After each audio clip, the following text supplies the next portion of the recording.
that was when he owned his bar. So he had his own nightclub called Elmer's Place. The guy who did Devil Went Down Georgia, Charlie Daniels, it's up there. Actually, there's a lot of people on this wall. It's pretty crazy. Yeah, now CKWX, that was when it was still country before it went to news. Which I'll talk to him about when he went there. Because him and Red Robinson were both there. He did noon to 3.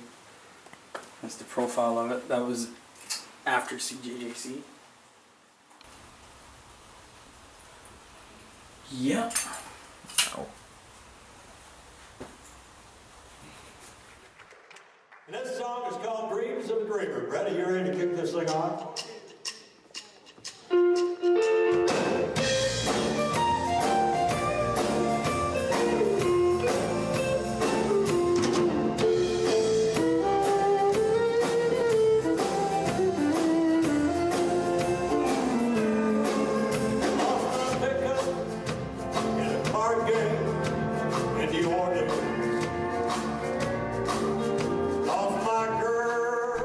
I know you had a fond of music growing up the whole time, right?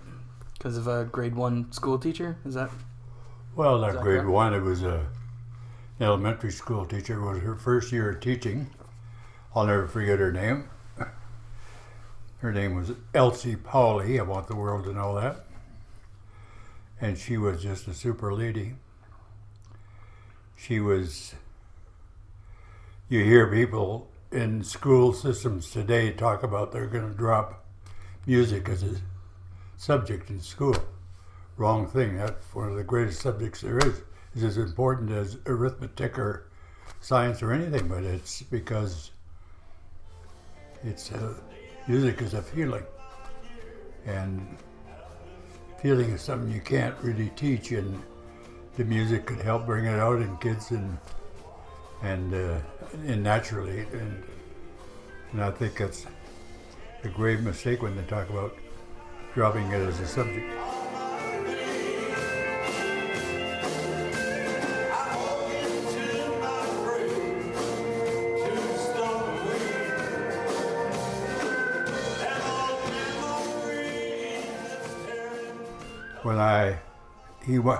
When he started the radio station in Langley, CJJC, he asked if I'd like to go to work for him and get into radio, and I said, I had a good job at the time, and little did I know that a few years down the road I was going to get canned or laid off anyway, and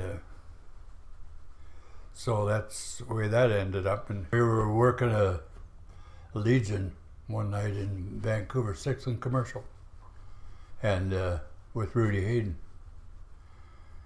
And in the crowd, unbeknownst to me, was a special person that helped change my life considerably. And his name was Hank Rogers. Frankie Rogers' brother, who was a great fiddle player and my idol, and I just loved the way he played fiddle.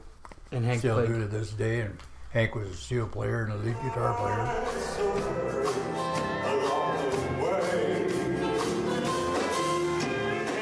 You were incredibly busy back then. That's for sure. Well, there was a lot of things happening. Was there anything that you enjoyed most out of all the things that you were doing at that time? Was there one thing that stood out that you looked forward to more than anything else? Would it be playing music, or would it be? Yeah,